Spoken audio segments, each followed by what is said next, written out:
Hello বন্ধুরা, নিয়ে চলে এলাম নতুন একটা ভিডিও। তো আজ তোমরা শিখতে পারবে কিভাবে লাইলিনের ফেব্রিক মেন ফেব্রিকের উপর বসিয়ে কোনো ঝামেলা ছাড়াই আমরা ব্লাউজ পিস কাটতে পারি। তো আমি যেভাবে করে থাকি, তো দেখো শুরুতেই ব্লাউজ পিসটাকে 4 ভাঁজে ভাঁজ করে নিলাম। যেদিকে ব্লাউজ পিসের পার থাকে, যেটা হাতে পড়বে, সেইটাকে 4 ভাবে এভাবে ভাঁজ করে নিয়েছি। সমানভাবে মিলিয়ে নিতে হবে। তো তোমরা জানো আমি আগে লাইলিনের ওপর সমস্ত কিছু মাপজোক করে দাগটা কেটে তারপরে ডাইরেক্ট লাইলিন বসিয়ে কিন্তু কাপড়টাকে কাটি। তো সেইটাই তোমরা আজকে শিখতে পারবে। তো দেখো আমি কিভাবে করছি। তো এইটা করলে কোনো ঝামেলা হয় না, কোনো সময় লাগে না, একদমই তাড়াতাড়ি হয়ে যায়। তো এইভাবে ভালো করে মিলিয়ে বরাবর মিলিয়ে বসাতে হবে আর তারপরে কিন্তু কাটতে হবে। তো অনেকে কি করে, প্রথমে পেপার কাটিং করে তারপর মেন ফেব্রিক বা লাইলিনের উপর বসিয়ে কাটে। ওইটা না প্রচণ্ড ঝামেলা হয় আর সময় সাপেক্ষ ব্যাপার। তো আমি ডাইরেক্ট এইভাবে মেন ফেব্রিকের উপরেই কাট করি, প্রথমে লাইলিন কাট করি, তারপরে মেন ফেব্রিক ভাঁজ করে বসিয়ে কিন্তু কেটে নিই। এটা একদমই ঝামেলা হয় না। তো দেখো দেখতেই পারলে তোমরা একবারে 4 ভাঁজে ভাঁজ করে নিয়ে হাতার কাপড়টাকে এইভাবে বসিয়ে ডাইরেক্ট কেটে দেবো। তো এইভাবে করলে না খুবই তাড়াতাড়ি হয়। তো বন্ধুরা, আমার চ্যানেলের ভিডিওগুলো তোমরা দেখতে থাকো, এরকম অনেক টিপস তোমরা পাবে। আর হ্যাঁ, ভিডিও ভালো লাগলে অবশ্যই একটা লাইক করো। তো দেখো আবার নিয়ে চলে এলাম বাকি কাপড়টাকে আমি আবার এভাবে ডবল করে ভাঁজ করে নেব। সেম যেভাবে আমি লাইলিন কাটি, তোমরা অবশ্যই হয়তো দেখেছো আমি কিভাবে লাইলিন কাটি। তো এবারে দেখো এইভাবে সেমভাবে ভাঁজ করে নেব। ভাঁজের দিক রাখবো আমার সাইডে আর খোলা দিক ওপেন দিকটা রাখবো অপর সাইডে। তো এবারে দেখো পেছন পাটটাকেও কিন্তু এভাবে বসিয়ে নেব। এই দিকটা একদমই বরাবর মিলিয়ে বসাবো, যেটা পিঠের মাঝখানে হবে আর কি, সেই দিকটা জয়েন্ট সাইড এক কথায়। তো একদম মিলিয়ে বসাবো। তো একটা দেখো ভারী কিছু দিয়ে চাপা দিতে হবে। আমি এখানে স্কেলটাই দিলাম, এটা হাতের কাছে পেলাম।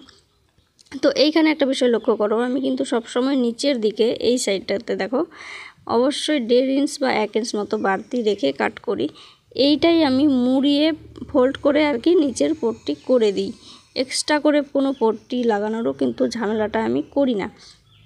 তো এটা করলেও কিন্তু আরও তাড়াতাড়ি হয়। তো দেখো বাদবাকি সব কিছু যেমন দাগ দাগানো আছে সেই হিসেবে দাগ অনুসারে কিন্তু কেটে নেব। তো বন্ধুরা, চ্যানেলে নতুন হয়ে থাকলে অবশ্যই চ্যানেলটাকে সাবস্ক্রাইব করো। সেলাই শিখতে চাইলে ভিডিওগুলো প্রতিনিয়ত দেখো, আশা করছি তোমরা শিখে যাবে। আর হ্যাঁ, ভিডিও ভালো লাগলে অবশ্যই লাইক করো। লাইক করলে কি বলো তো, ভিডিও করার মনটা আর কি আমার মোটিভ হয়। লাইক করলে উৎসাহটা বাড়ে আর কি, এইটাই। তো চলো পিছন পার্ট কমপ্লিট, এটাকে এখন সরিয়ে রাখি। তো সেমভাবে নিয়ে নিলাম দেখো সামনের পার্ট। আবারও কাপড়টাকে আমি ডবল ভাঁজে ভাঁজ করে নিয়েছি। নিচের দিকে আবারও 1.5 ইঞ্চ মতো বাড়তি নিয়েছি, নিয়ে আবারও কিন্তু সামনের পার্টটাকে বসিয়ে নিয়েছি। এটাও কিন্তু কিছুই না, জাস্ট দাগ অনুসারে কাটতে হবে। এবারে দেখো সামনের পার্ট কাটিংয়ের কিন্তু অনেক ব্যাপার থাকে, কোনটা আগে কাটতে হবে কোনটা পরে কাটতে হবে, জাস্ট এইটুকু শুধু মাথায় রাখতে হবে। তো চলো কাটতে কাটতে আমি সম্পূর্ণ তোমাদেরকে বলে দিচ্ছি। ভিডিওটা স্কিপ করো না, স্কিপ করলে কিছুই বুঝতে পারবে না। পুরো ভিডিওটা দেখো, তাহলে বুঝতে পারবে যে সামনের যে ব্লাউজের যে পার্টটা হয়, এটাকে কোন পার্টটাকে আগে কাটতে হয়, কোন পার্টটাকে পরে কাটতে হয়। তো এই সামনের পার্টটা একটুখানি মাথায় রাখার মতো, অনেকটা একটু বেশি থাকে।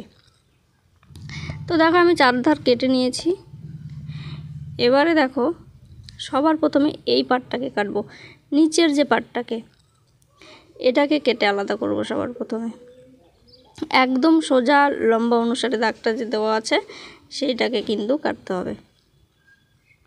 এবারে এই যে জয়েন্ট সাইডগুলো আছে, সেই জয়েন্ট সাইডগুলোকে কেটে আলাদা করতে হবে, কারণ তোমরা জানো সামনের পার্টে হুক হবে, যেহেতু আলাদা করতেই হবে। তো ওইটাকে সাইড করে নিলাম। এবারে দেখো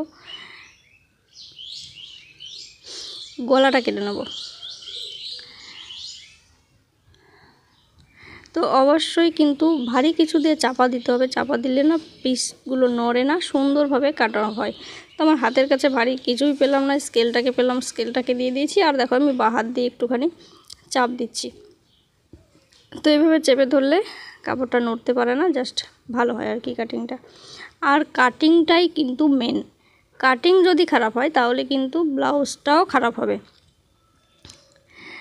তো দেখো এস পার্টের যে নিচের যে অংশটা, এটা কিন্তু এতখানি লাগবে না, এটা কেটে ফেলে দেবো, জাস্ট এইটুকুই লাগবে। তো হয়ে গেল।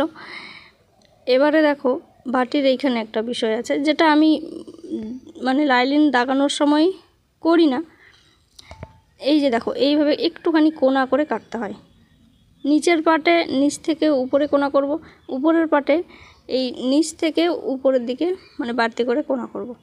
আশা করছি তোমরা বুঝতে পারলে, দেখেই বুঝতে পেরেছো। তো চলো আর কিছুই না, দাগ অনুসারে কেটে নেব। আর যে দেখো মাঝখানে যে কোনাগুলো আছে, সেই কোনাগুলো অতটা কোনা করব না, একটুখানি গোলাই করে কেটে নেব। এই জায়গাটা, জাস্ট এই জায়গাটা একটুখানি গোলাই করে কেটে নেব দুই পাটেরই। তো দেখো উপরের পাটটার তো আরও বেশি কোনা বোঝা যাচ্ছে, এইটাকেও কিন্তু আমি একটুখানি গোলাই করে কেটে নেব। তো বন্ধুরা ভিডিও কেমন লাগলো অবশ্যই কমেন্টে জানাবে। আর হ্যাঁ, কোথাও বুঝতে অসুবিধা হলে কমেন্ট করো, আমি চেষ্টা করব সেটা তোমাদেরকে আবারও ভালোভাবে বুঝিয়ে দেওয়ার। তো চলো আজকের মতো টাটা, দেখা হচ্ছে নেক্সট ভিডিওতে নতুন কিছুর সাথে।